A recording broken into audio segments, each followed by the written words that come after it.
Hello and welcome back to the channel. This is a bit of a spontaneous video.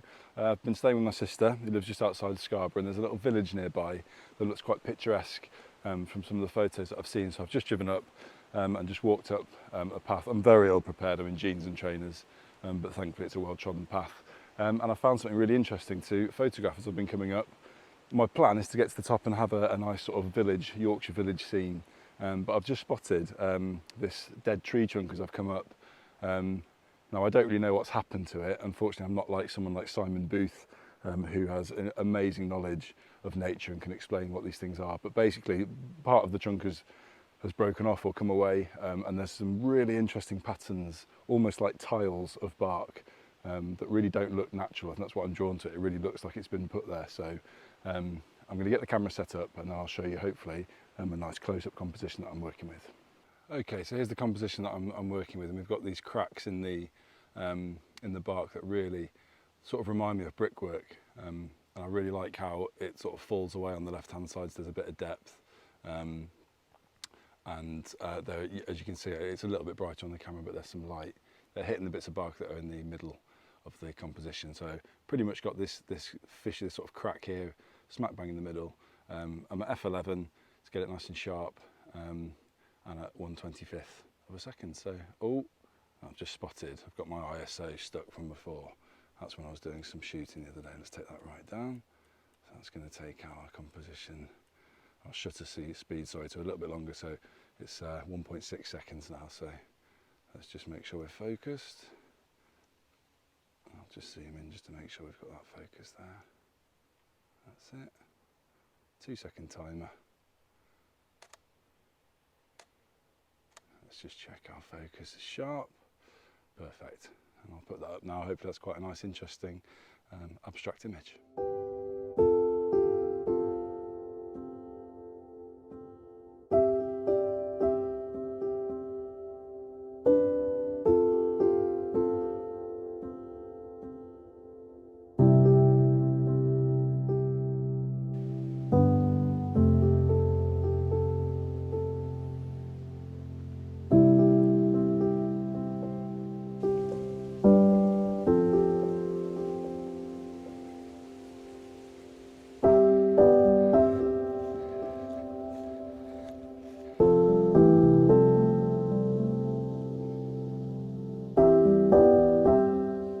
Okay, quick update in classic Ben style. I just sort of found a footpath and thought, yeah, that takes you up high, that'll be where the views are. So I've come to the top, and it's very lovely. Nice open grass sort of plain and some views into the distance, but not the view down to the village or the church that I want. So I've had another look at the one of the routes that someone's taken, and I'm not in the right place. So going back down and then over somewhere else to try and get a nice village view. But hey, it's all good. It's the holidays, we're outside, and we've got one image that I think I'm really pleased with, so yeesh. Well, I'm not going to lie, getting to the point where I'm at has not been the easiest thing, mainly because of the fact that I'm wearing thick jeans and very, very flimsy plimsoll kind of trainers. So, but I'm ashamed to have to move the car somewhere else and then just trotted up, and I found roughly the right place. I'm going to carry on moving up the path, but I found a really nice composition where we've got the hall of this local village, and then the church spire just poking through the sort of foliage in the distance, and there's light coming through, as you can see on my face, and there's some lovely shades. Nothing too autumnal yet, we're a bit early for that, which is another reason I wanted to come up, just to see what the general situation was. There's some trees just beginning to turn, but nothing quite yet. So I'm going to get this set up and then I'll show you what I'm talking about. Okay, so here's the composition that I'm working. You can't really see it in the back of the camera because I've darkened it, because there's quite a large dynamic range with this shot. There's some very bright parts in the sky. If I just focus on the distance there, you can see, so I've got, just zoom in a bit for you. So I've got this tower over on the left hand side here, and then the church spire in the distance, and just some of the buildings in the foreground. And I've got it framed so that this tree on this side is sort of covering the bottom. I have actually composed it with the fence going along the bottom. I might decide to crop that out in post, but it's good to have that option. So yeah, I'm now just waiting because it's quite bright, but I want the light to be landing on this tree and the buildings in the distance, and not so much on the foreground. So I'm just going to wait a little while for the clouds to pass over and for us to get the right light, and I'll take that shot and I'll show you that now. Right,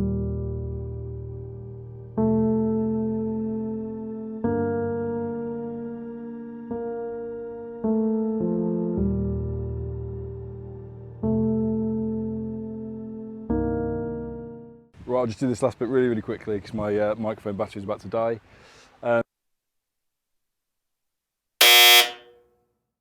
Okay, sorry about that. What I was saying on that video where the microphone battery failed was that the shot I was taking was nothing particularly new. It was the shot that I'd seen of this village when I'd Googled it.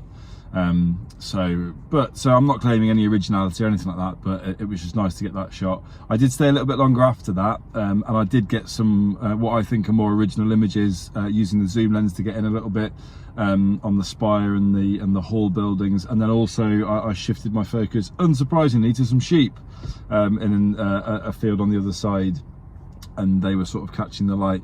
This series of photos I think are all about light. There's not a lot of interest necessarily around the colours, but I'm thinking of coming back here in winter if there's any snow, and certainly when it's autumn and the autumn shades start to spring into life. So interesting choice of phrase, autumn shades spring into life, autumn shades bursting into colour, if you like. So yes, right, I better go because someone's now moving this gate behind me. Ooh, I better go. Apologies for what must be the most shoddy end to a video ever recorded on YouTube. Anyway, so I've got that image, I've got some other ones. I'll pop those up on the screen now.